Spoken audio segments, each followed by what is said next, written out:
Welcome to Slow Down to Speed Up, where we have real one-time coaching sessions with startup founders who are working through the challenges of leadership. I'm your host and executive coach, Brian Wang. Today in the show, we have Troy Sultan, the CEO of Guide, a recruiting software company that's on a mission to help people find work that they love.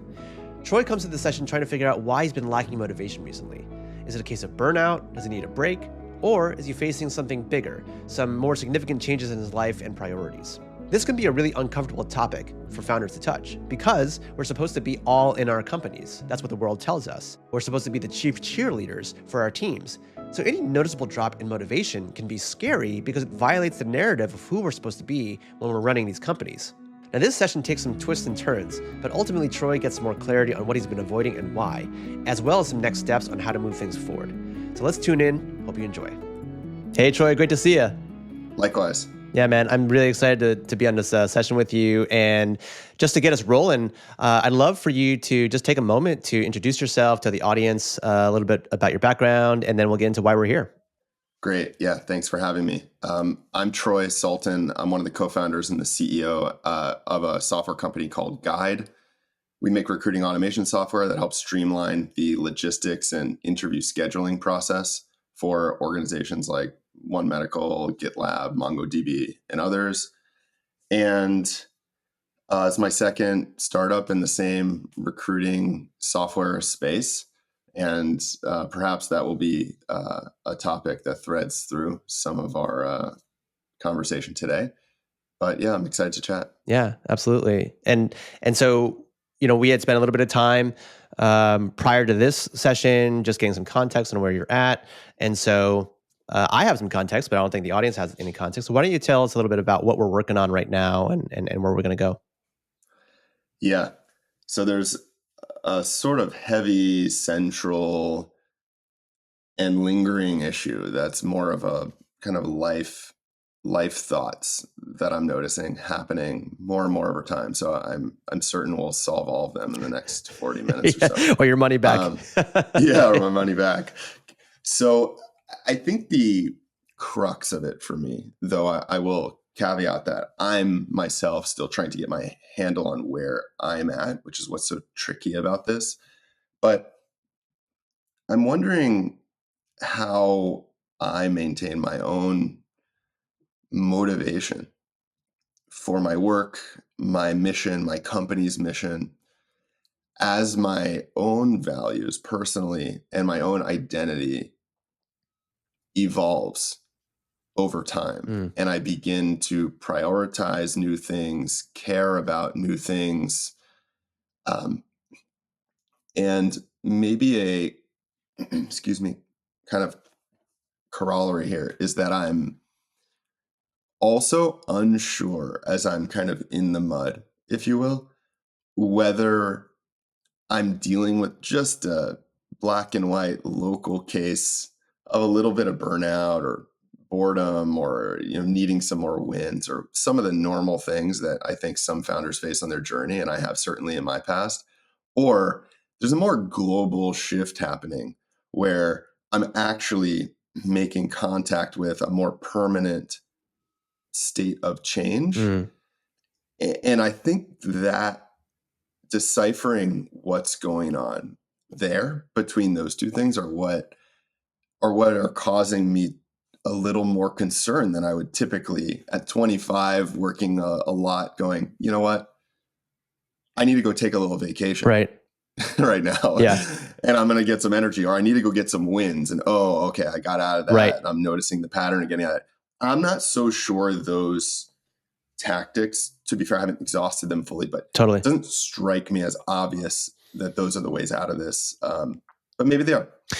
Yeah, that makes a lot of sense. So it sounds like even as you're starting to explore it, it occurs to you that maybe there's something short-term that can be addressed, resting, recharging, getting back on your feet, getting some wins, that might be all you need.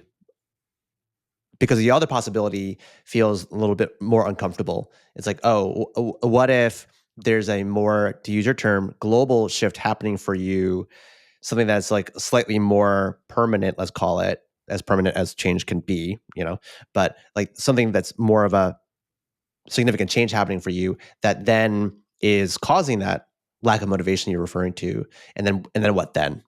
Sounds like that's like maybe the more uncomfortable prospect. I think so. And there's a background narrative that I think Yeah. is fueling that second piece a little bit, Yeah. which is that I've been in this space of recruiting software for a long time, almost 10 years now, 2 companies, and I love it. I do unequivocally love it. I love what I do. I feel connected to the reasons why I went into this territory twice and stayed here. I wouldn't doubt a future necessarily where I stay. But what I wonder is, I notice the sort of other path is, there are problems in the world and passions that I notice in myself Mm. that I care about in addition to this thing, Yeah. where I was more myopically focused 5 years ago, 10 years ago. This was the most important problem, was helping people find work they love. It was so transformative for me. I felt I needed to express myself by enabling other people to experience this, a life where they were equally passionate and purpose filled about their work. Right. And now I believe that to be equally important. I just see the world as a more complex place with many other big problems that I might be equally or arguably, and this is the crux of it, maybe more interested in if I were to go spend 5 or 10 years of my life. Yeah. So it's almost like the close of a decade. Yeah. I'm 35. And I wonder, what does the next decade look like? Right. And the grass is greener syndrome is something that many of us face.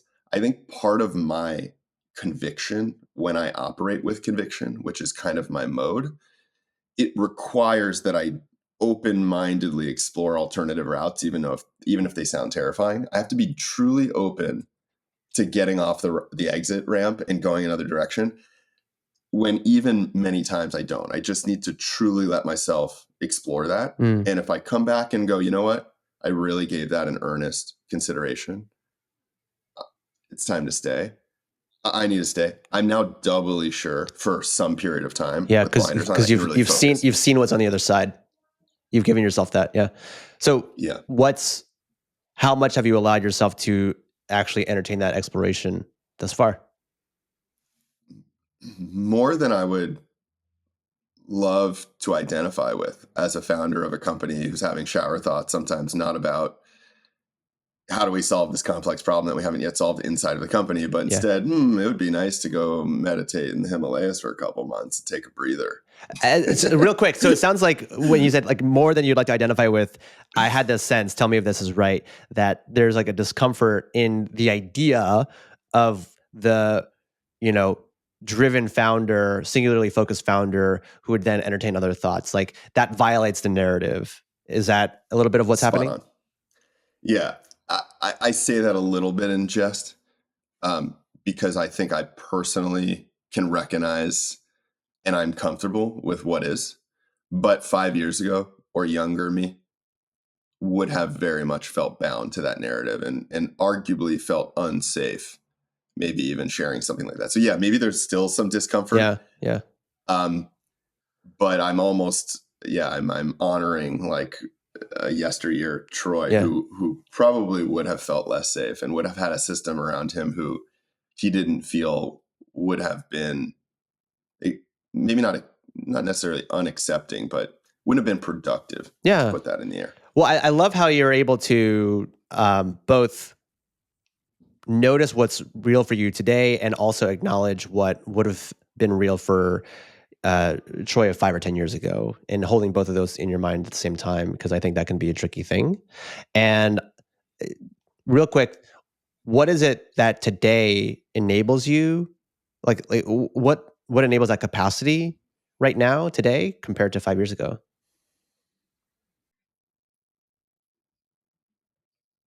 I hadn't made this connection until you asked that question, but in a lot of ways, or one way to put it, is I have begun in the last 5+ years to let myself explore the interests and sort of at least marginal esoteria outside of my myopically focused business and business identity through a handful of methods that I can mention, one of which is executive coaching, therapy, meditation. But because I've let myself to some degree explore, it's really refueled at certain inflection points my own ability to lean in and feel creative and bring in new ideas from different domains. And I think I've really found that to be an amazing virtuous cycle. But yeah, I find myself now maybe wandering or wondering whether I ought to be wandering even more widely from the home base. As in, like, there's a part of you that worries about what would happen if you were to allow yourself to wander more?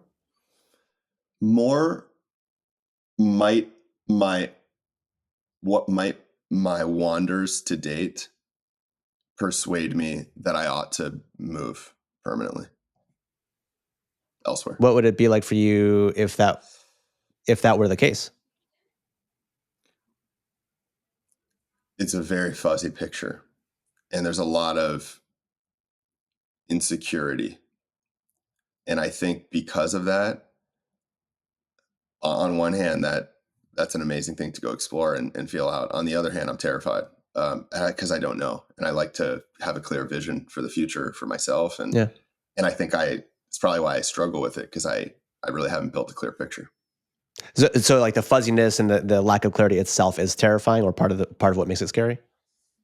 Yeah, I think I don't know what I would do. I mean, I have some narrative that, I would, let me just kind of speak in more specific terms. Yeah.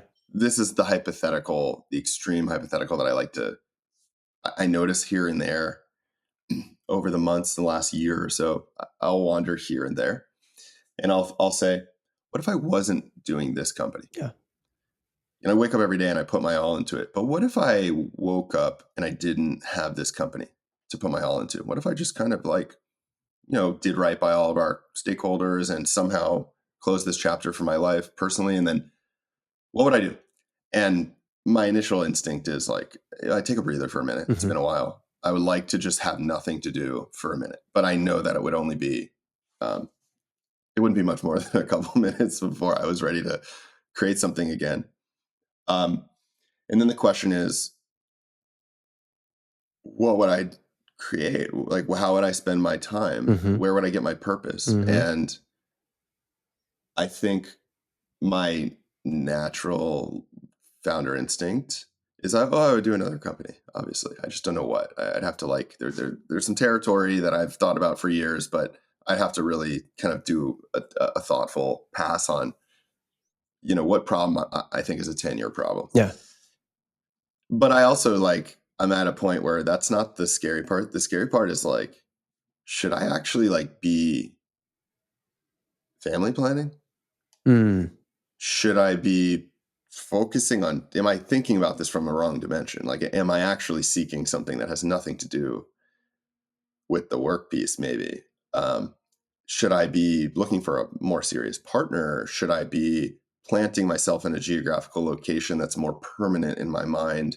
Or in actuality, should I go open a coffee shop?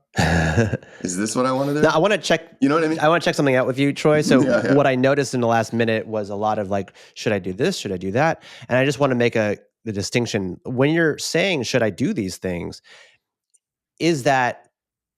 Are you phrasing that as maybe I do want other things for myself in my life? Or is that, some part of me is saying I should be at a certain place in my life. There's a standard that I feel like I need to meet, because those two things feel very different. So I wanted to pause here and check and see which of those is kind of fueling the should here.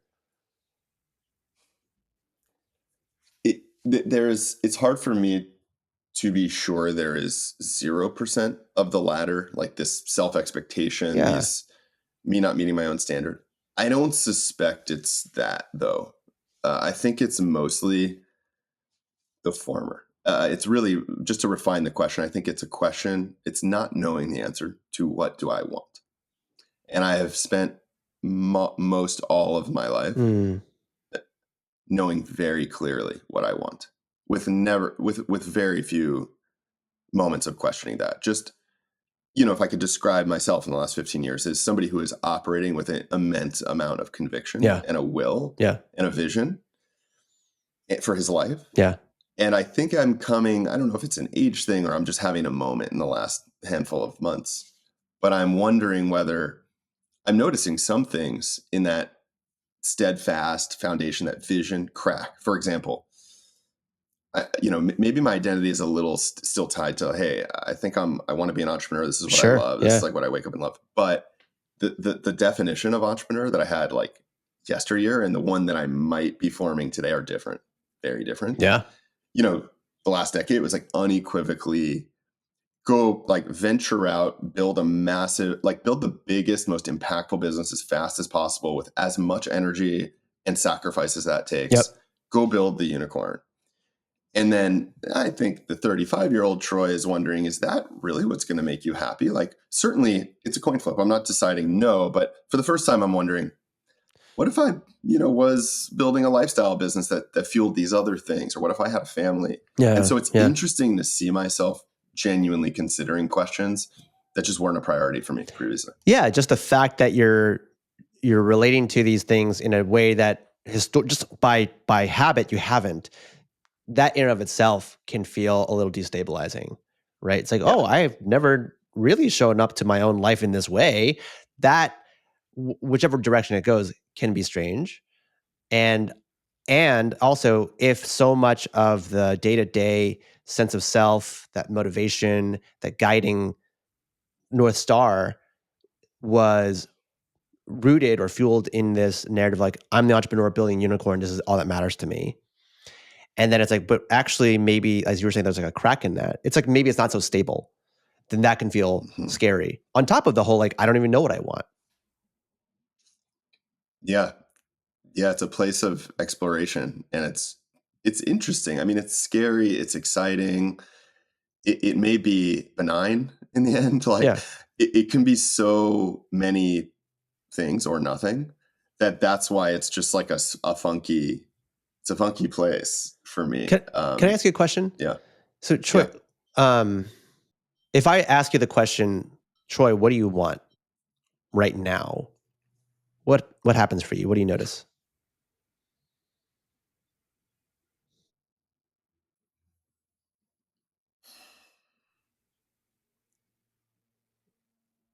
Hadn't thought to ask that question. Thank you, Brian. I notice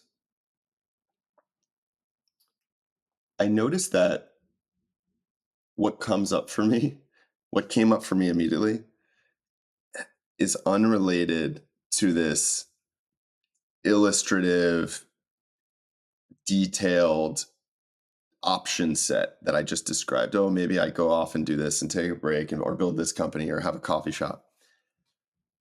I think what came up for me instantly was I want to feel the same degree of inspiration and creativity and commitment and passion that I've felt for the last 10 years or 15 years of my career. Yeah. And I think lately the questioning has distracted me.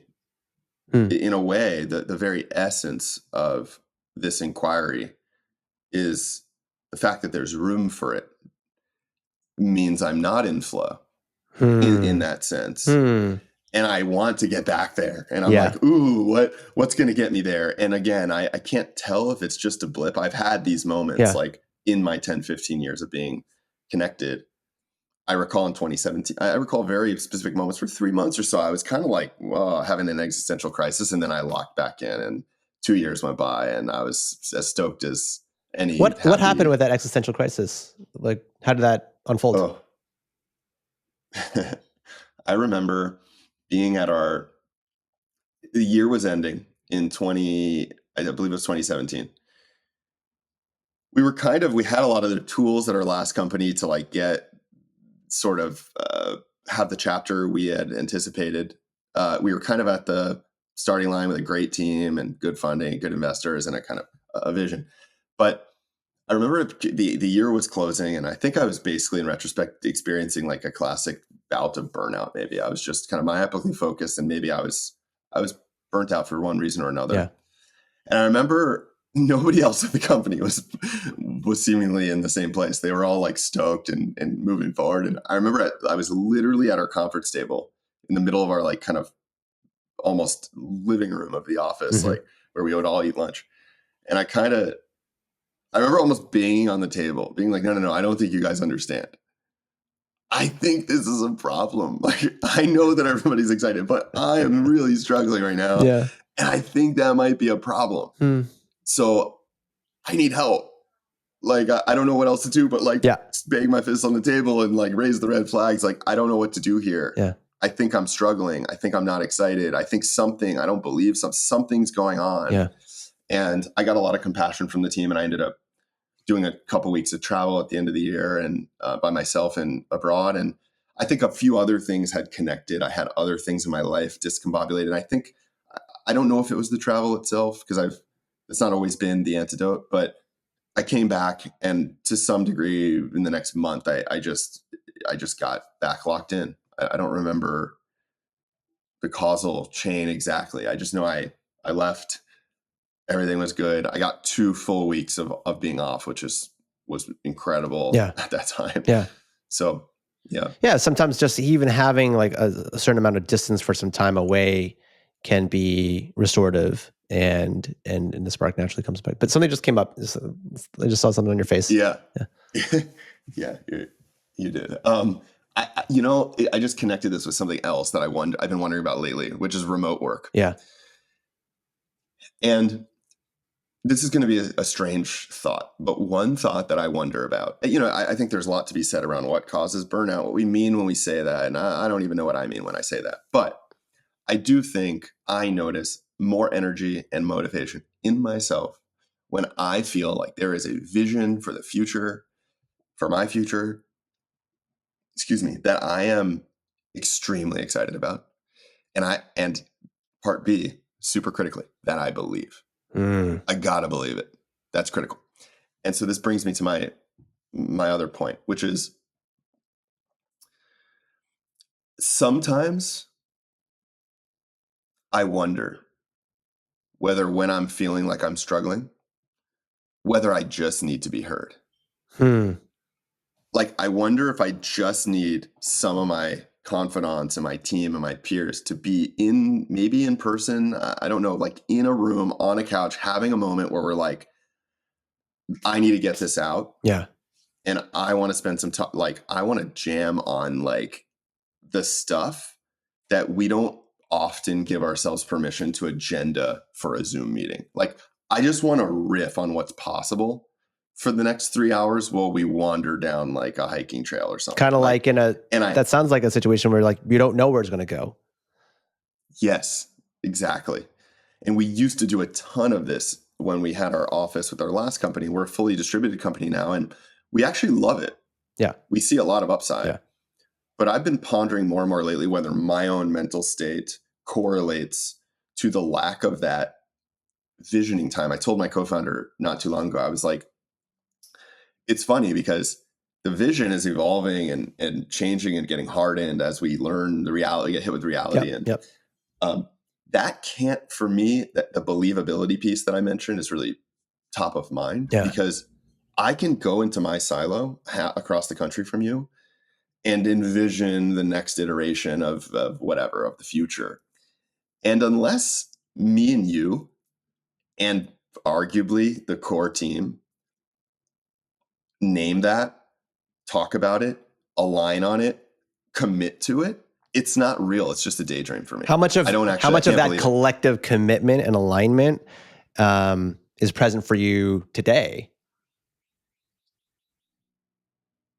You're wondering, to what degree might that be at play right now, it causing some of the stuff that we're talking about? I'm curious about the potential connection. Yeah. Yeah. Some. For sure. This was a recent conversation I had with my co-founder. We are, you ebb and flow as you company build, or my experience has been an ebb and a flow from extremely focused execution work to, okay, big risk. These are early stage business, big risk, isolated. We need to figure out the next big risk. And in order to figure out what that next right milestone is, we kind of have to work backwards from the bigger picture. We have to refine the bigger picture and then reverse engineer that back to the next best sort of waypoint. And I think recently, this is an interesting connection, this might be at play.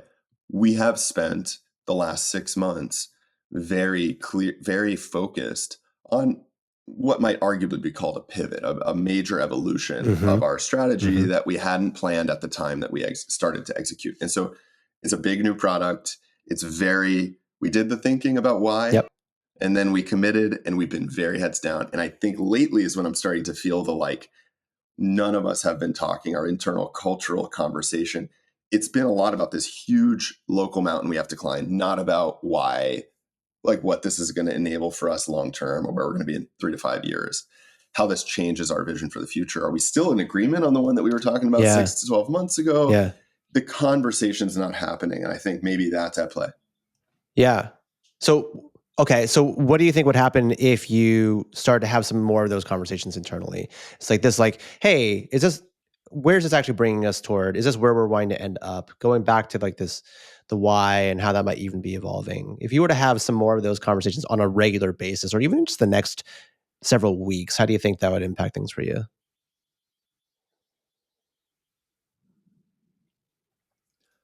I have little doubt that it would have a positive impact on me. Sure. And it may be the antidote to the primary struggle I'm having even. So I have a high amount of confidence it would be helpful.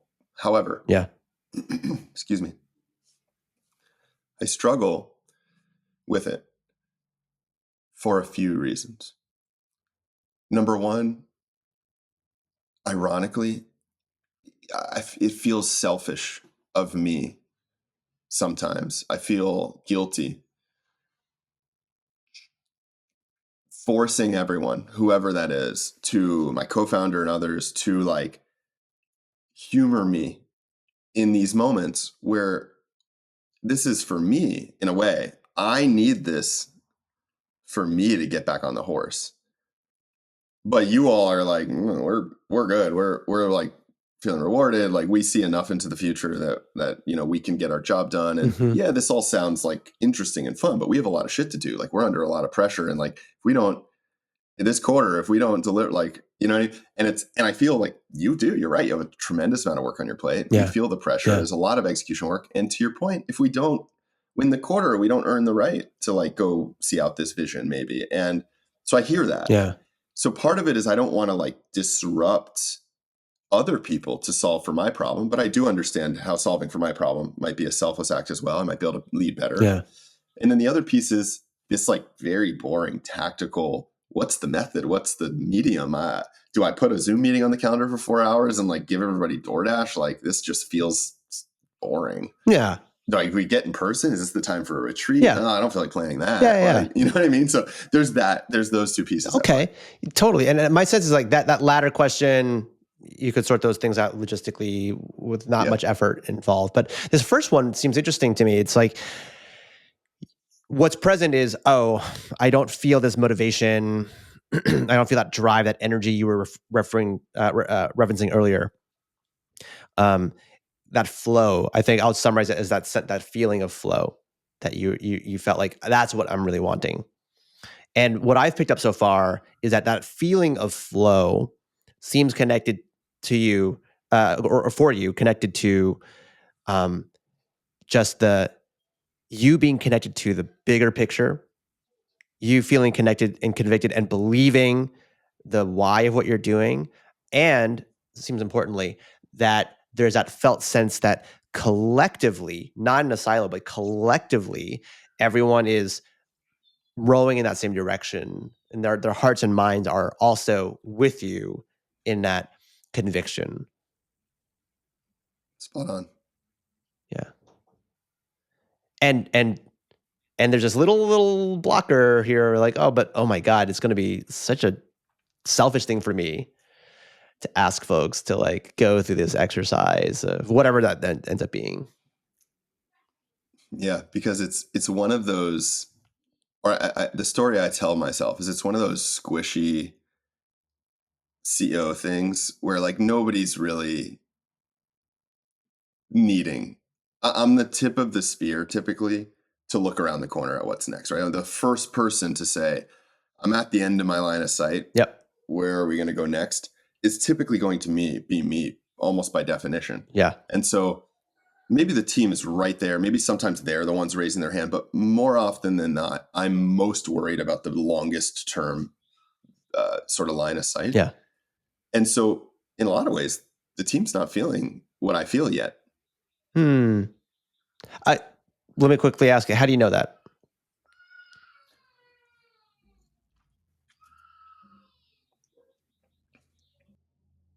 Maybe I should say the team is not concerned or blocked by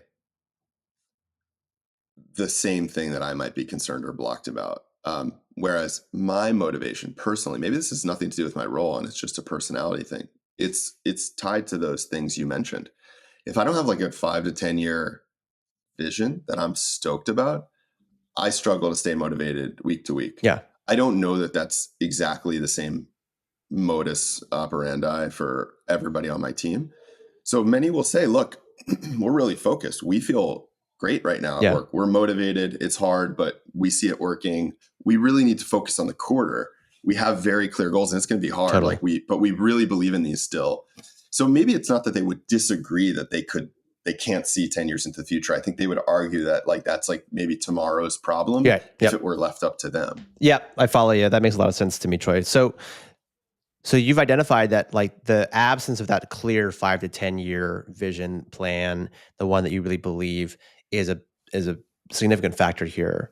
And so as you were saying, like, yeah, this has been evolving for you. What, from where you're sitting right now, what's stopping you from getting clear on what that plan is?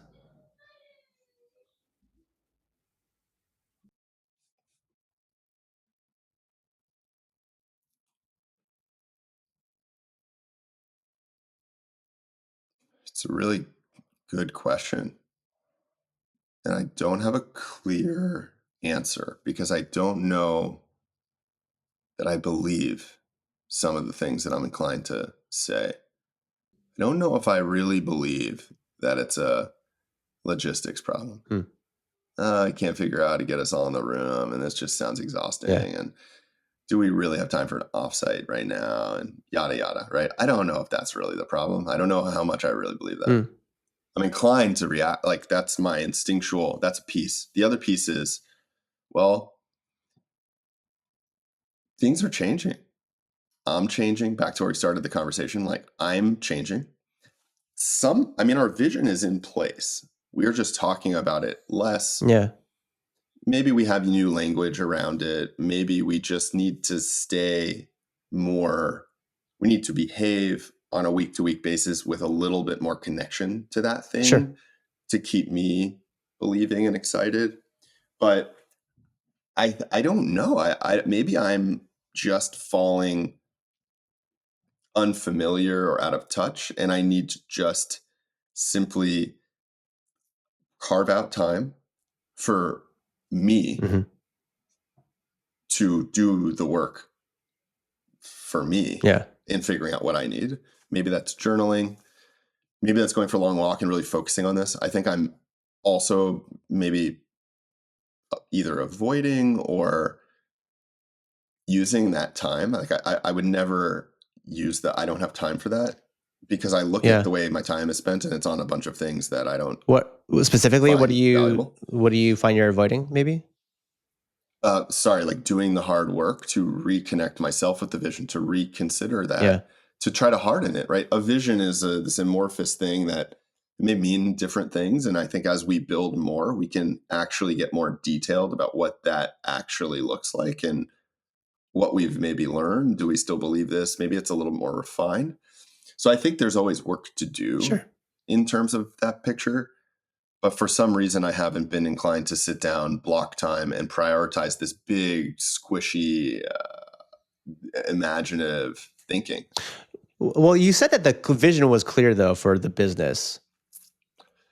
it's clear as it needed to be in any given point in time. I think, it's worth, maybe it's not worth the rabbit hole, but it's worth just noting that what is a vision? I mean, is it a statement that's written on a doc? Is it a shared set of sounds that we made together last year? Yeah. What are we talking about here? And for me, that's probably a combination of like a couple sentences that we have written in a document, and then like 10 years of ideas that have like an amalgamation of 10 years of ideas in my head throughout conversations with many people around me, including some I work with now. And is it worth like getting that on paper in a more detailed way and really picking apart? Is it sitting in a conversation and really trying to figure out where we agree, disagree? How clear of a picture can we paint? Yeah. And so I think there's work to do there always, even if we feel satisfied in any. I think that, I think it's right. There's always going to be some level of checking in with it, revisiting it, iterating, refining, right? You said that you guys are in the middle of a pivot, so I assume that came about because of new information, updates, revisions, et cetera. And I can't help but... Yeah, and reality changing. Go ahead. Yeah. Markets changing, like a vision to me speaks to the future world that could exist with our impact. And it's not a roadmap, right? And so the order of operations, the strategy to get there, et cetera, that's all like ever changing, and that's based on new information. Totally. So yeah, the vision though may evolve too based on that, but it should be probably less. It should be more evergreen probably than the strategy. I would agree with that. Yeah. I think that there's, to the extent that vision can be like much more a high level directional, right? There's more breathing room, wiggle room for kind of how you get there and strategy and the roadmap and so on. But back to this thing around like, what I've received from you so far is a sense of like, oh, I really want to get that sense of flow, again, drive, that motivation. And earlier we were exploring this question of like, oh, well, like, I don't know what I want. You know that you want that drive, but there's also this kind of like question mark, like what do I actually want? And so I wonder, this question might not make any sense, but like I wonder, like, as you go revisit this question, like what is the vision actually? How might it want to change, and where's it going to go? To what extent bringing in this fact that you don't yet know what you want right now might aid in the process, right? Does that make sense? Like this sense of like, I'm going to bring my own not knowing into this whole exploration. What's coming up for me is actually like the inverse of your question. Like what I'm wondering, and if I understand it correctly, I think I'm wondering whether pursuing clarity on this vision piece and reconnecting with it myself and the team and just really kind of doing some work here, whether that will actually tell me whether this is what I want still or whether I want something else. So I'm wondering whether the lack of that vision at the moment, or that clarity, that zeal for it, is that what's actually causing me to wander off on all these other hypotheses, and it's really just has nothing to do with all this other shit? Maybe I want to go do this and have a family and start, but that's all independent and not mutually exclusive of like being really stoked at work. Yeah. And so for me, the historical data suggests that when I'm connected to the vision, I feel very stable from a purpose, productivity standpoint. So I wonder if I start there and I do this work, and I land, and I still am scratching my head at the end, like, we did the work, but I'm just not feeling that. Maybe that's where I go, okay, interesting. Maybe in fact, I do want something else. And this is a really healthy question to explore. Yeah. If I'm hearing you right, Troy, the uncomfortable thing is like the uncomfortable thing about exploring the vision of the company and how it might want to change is that you might find that you actually don't want that for yourself. And so then you find yourself distracting yourself by going into these other rabbit holes. Like, what else do I want in my life? All really important questions. But the fact that like you might come to discover at the end of that exploration with the company that no, this is not really quite so aligned with me, is having you move away from it. And then you're like, wait, but why am I so unmotivated? Right? It's because I haven't gotten like answer the question yet, or gone to that question yet. Yeah, I think that's resonant. And back to the top of the conversation, what the process looks like for me to reconnect and re-solidify and gain newfound conviction for the next chapter.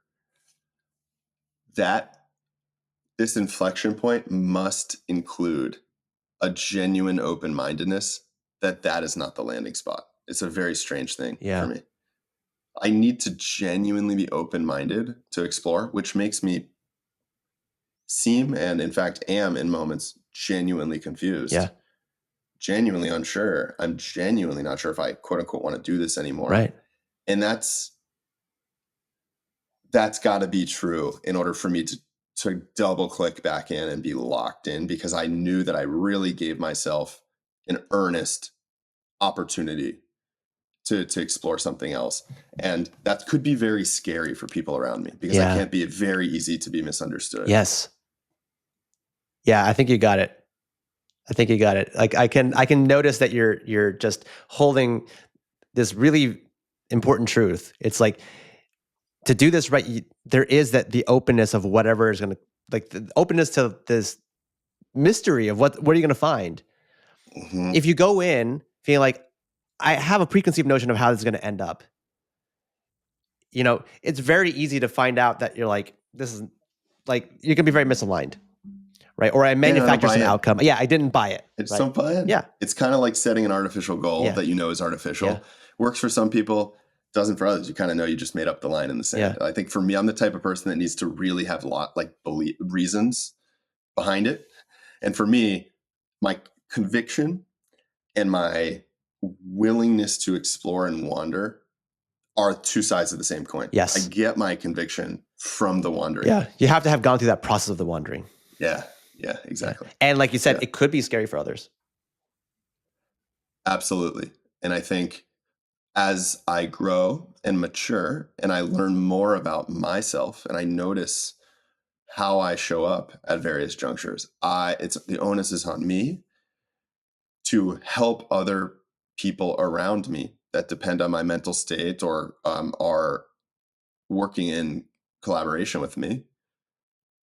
It's on me to bring them along the journey with me in a way that they understand what I'm going through. Right. So in a way that they can still feel stable, they can still feel, they understand that the conviction that they love about me when I'm locked in comes as a result. Yes. Of me having these moments where I genuinely seem like I might be more open to things that aren't aligned with our, or say, company's goals in the moment, but that actually help me execute on our goals, come up with new ones, and have an immense amount of fuel when I kind of come back from this wandering. That's our board. That's my peers. That's our team. It starts with me understanding that about myself. And I'm getting some clarity through this conversation and some language that helps me articulate that dynamic. But it could add insult to injury when you're sort of confused and you're letting you got to go through this wandering process, and yet also you have the pressure of other people maybe judging you or making assumptions about what that means for them. Yeah. That you kind of got to remain open-minded to. Yeah, technically I need to hold space for that possibility. Yes. But I've also done this every 2 years for the last 15 years. And I almost always, every time thus far, I've come back with double the conviction as before. So, that's the only data set I have to work with. You have a track record. Yeah. Yeah. My tendencies are my tendencies. I don't know who I'll be next year, but I can tell you who I've tended to be. Yeah. And part of that is that openness of discovery. Absolutely. Yeah. Awesome. So as we wrap here, Troy, like I'm just noticing that you're showing it just a little bit differently from how we started. I'm curious then, like, I'm excited. Yeah. Let's go figure out this vision. Awesome. Dude. Yeah. What's like the insight that you want to really just underscore here and how you're going to carry it forward? Yeah. what's become more salient to me in our conversation is that the P0 for me, the first order of business on the journey to me feeling this flow again is to